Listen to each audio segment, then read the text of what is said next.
The first 72 hours of a true grid-down collapse aren't actually chaotic. They're quiet, and that's what makes them so incredibly dangerous. Most people imagine Hollywood scenes like sirens, smoke, people running through the streets, but reality looks more like a Sunday afternoon where the Wi-Fi just stopped. The lights flicker once and vanish. You check the street lights. Dark. You check your bars. LTE gone. 5G gone. In those first hours, neighbors come out onto their porches. They laugh, ask about flashlights, treat it like a novelty. But while they're joking about candles and board games, a mechanical clock has started ticking that most people don't know exists. By hour 24, grocery stores are empty. By 48, the water pressure in your kitchen sink starts to wheeze. By 72, that's when the quiet stops. We've seen the patterns, the 2021 Texas freeze, the 2020 supply chain collapse.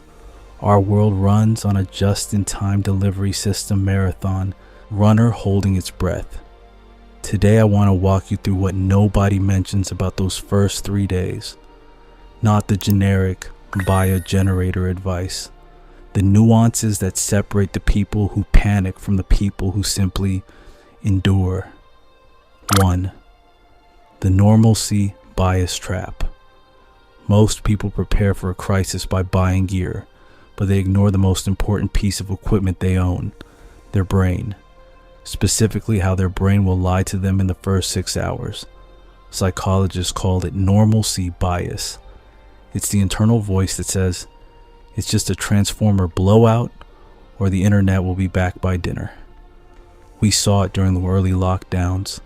People watched shelves emptying, saw the news, and still went out for brunch because their brain refused to accept that the normal world was pausing.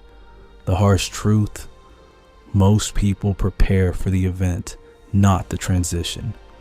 They wait for a permission slip from the news to start their emergency protocol. By the time that permission slip arrives, the exits are already clogged. Picture yourself at work. Power goes out. Coworkers stand around the break room waiting for an HR email that isn't coming because the servers are down. Do you wait for clarity, or do you recognize the pattern of systemic failure and beat the traffic? Tactical advice: set a hard trigger. If power, cellular data, and landlines are all down simultaneously for more than 60 minutes, treat it as a long-term event. Don't wait for the news. Get in your car, top off your tank if there's a manual pump, and get home. Being wrong just means you had an early night. Being late means you're stuck on a dead highway with 3 million other people. 2. The death of the digital ghost. We live in a world of digital ghosts. We tap phones, swipe cards, and assume value is permanent. But in the first 72 hours of a collapse, your bank account becomes zero not because the money is gone, but because the gatekeeper is asleep. The convenience economy is the first thing to die. During the 2021 Northeast storms, people with 6 figures in savings couldn't buy a bag of ice because the hardware store was cash only and the ATMs were dark. Millionaires who couldn't afford a candy bar. You need an analog buffer. In those first 3 days, commerce still happens, but only if you have physical tokens. Small denomination cash, 5s, 10s, 20s, the only thing that keeps the conversation going with a store owner trying to close his doors. Picture a gas station. The pumps have fuel, but the card reader is dead. The attendant wants to go home and to his family. You pull out a $50 bill and ask for 10 gallons. He takes that deal every time because cash is a known quantity in an unknown world. The economy isn't a permanent fixture. It's a conversation. When the phones are dead, that conversation happens in paper. But even with cash, you'll eventually run out of things to buy. And that's when you'll realize your biggest threat isn't money. It's the information shadow. 3. The information shadow. The most dangerous part of a blackout isn't the lack of light, it's the lack of data. We're addicted to the now. We check news, weather, and social feeds every 10 minutes. When that's cut off, the brain fills the silence with fear. A noise down the street, neighbor or riot. A cloud on the horizon, storm or fire. Most people rely on smartphones for emergency info, but cell towers have backup batteries that last 4 to 8 hours. After that, your $1,200 phone is an expensive paperweight. You're living in an information shadow. The rumors start within hours. I heard the National Guard is coming. I heard the water is poisoned. I heard the whole state is dark. Without a way to verify, you make decisions based on panic, and panic is a death sentence. The fix is a battery-operated AM/FM/shortwave radio. Old-fashioned, yes, but radio waves travel when digital signals die. Hearing a calm voice giving repair crew updates or a weather forecast is the difference between staying put and making a desperate, unnecessary run. Picture night 2. Wind howling, your family looking at you, waiting for an answer. You turn the dial on a small transistor radio and hear a broadcaster 3 states away giving a clear update. Suddenly, the unknown has a boundary. You're not in a horror movie anymore. You're in a manageable situation. Most people prepare to do things. You need to prepare to know things. 4. The Sanitation Wheeze.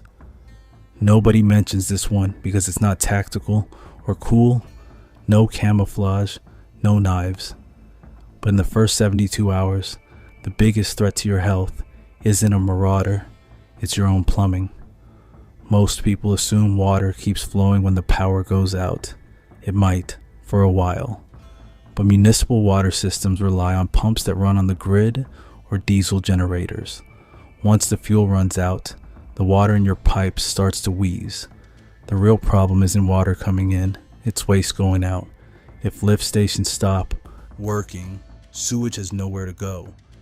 Keep flushing during a blackout, and you're filling a pipe that will eventually back up into your home. Picture day 3. You use the bathroom, pull the handle, and hear a gurgle. A few minutes later, a smell that turns your stomach. Your safe haven is now a biohazard. Tactical advice: stop flushing immediately. Use a 2-bucket system, one for liquid, one for solid. Heavy-duty trash bags and kitty litter or sawdust manage the waste. It's gross, but it's less gross than raw sewage flooding your basement because you assumed the city was still handling things. Most people prepare for thirst by stacking water bottles. Prepare for waste by stacking trash bags and disinfectant. Once you lose the ability to stay clean, you lose the ability to stay healthy. 5. The good neighbor decline. In the first 24 hours, everyone is a hero. Neighbors clear trees, share generators, host grill outs to cook the thawing meat. A beautiful display of the human spirit. But that spirit has an expiration date, usually around the 48-hour mark. Most people assume their neighborhood stays high trust indefinitely, but trust is built on full stomachs and air conditioning. When kids start crying because they're hot and hungry and the grill out meat is gone, the good neighbor becomes a desperate parent. A man who lived through a long-term outage in a suburban cul-de-sac told me the first night was a party. The second night was quiet. By the third night, people were walking past his house, staring at his closed curtains, wondering if he had a secret stash. The vibe didn't just change, it curdled. Tactical advice: practice. Low profile living from hour 1. Don't be the only house with a loud generator running all night. Don't cook aromatic food on your front porch. Don't show off your gear. Look just as tired and bored as everyone else. Picture a neighbor walking by asking for extra batteries. If you pull out a pack of 20, you've just told him you have everything else too. If you say, "Man, I'm down to my last two," saving them for the radio, you've maintained the social bond without making yourself a target. Unless you built your tribe before the lights went out, you're just strangers sharing a street. 6. The Calorie Crash and the death of logic. By hour 72, your body enters a state of metabolic stress. Most people stock emergency food that requires boiling water. Without proper nutrition at the 72-hour mark, your ability to make logical decisions vanishes. You become irritable, impulsive. This is the calorie crash, and it's why so many accidents happen on day 3. Add the fear that the world is falling apart, and put your family's safety on the line. Tactical advice: focus on no cook, high-fat calories for the first 3 days. Peanut butter, honey, nuts, canned meats. Keep blood sugar stable so your brain stays sharp.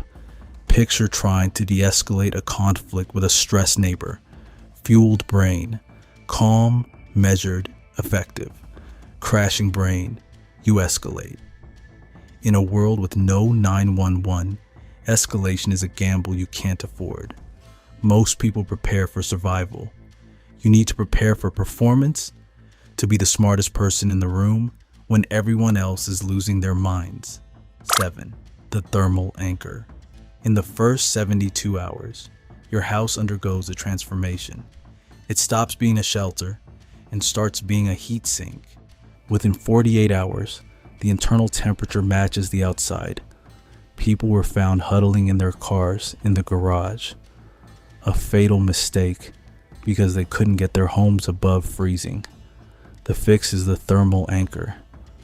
Don't try to heat the house.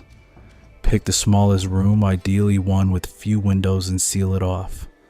Use blankets, tape, and plastic sheeting to create a microclimate. Turn that one room into a tent inside your home, a small indoor rated propane heater running 20 minutes per hour. The room holds 65 degrees while the rest of the house is an icebox. You're not fighting the whole house, you're defending 10 square feet of warmth. Once you lose the ability to regulate your temperature, you lose the ability to think. 8. The secondary exit and the final choice. A window is closing. In the first 72 hours, roads are usually passable. By day 4, the outward migration of millions begins. If you wait until you're sure it's a total collapse, tactical advice: have a secondary exit protocol, a pre-scouted location at least 100 miles away, and a backroad route that avoids the interstate. If by hour 72, the radio says the grid is down indefinitely, and you see smoke on the horizon, you don't wait and see. You execute your move. 2 paths, the main highway. Already a sea of red brake lights. One leads to a bottleneck, the other leads to a safe haven. Stay too long, and your home becomes your prison. Most people will spend the coming months hoping the hum never stops. They'll see the headlines, notice the price of eggs climbing, feel that off sensation in their gut, and do nothing. They'll tell themselves they'll handle it when it happens. But preparation isn't paranoia, it's responsibility. It's looking at your family and saying, "I've got the margin covered." You don't need a bunker in the woods or $10,000 in gear. You just need to look at what we covered today: the normalcy bias, the analog buffer, the sanitation wheeze, and ask yourself, am I ready for the silence? Start small. Buy the radio. Stash the cash. Get the trash bags and the kitty litter. Because when the lights go out, the time for getting ready is over. The time for being ready has begun. Stay calm. Stay warm. Stay informed. Take one action today, not tomorrow. Today, stay grounded. Stay aware.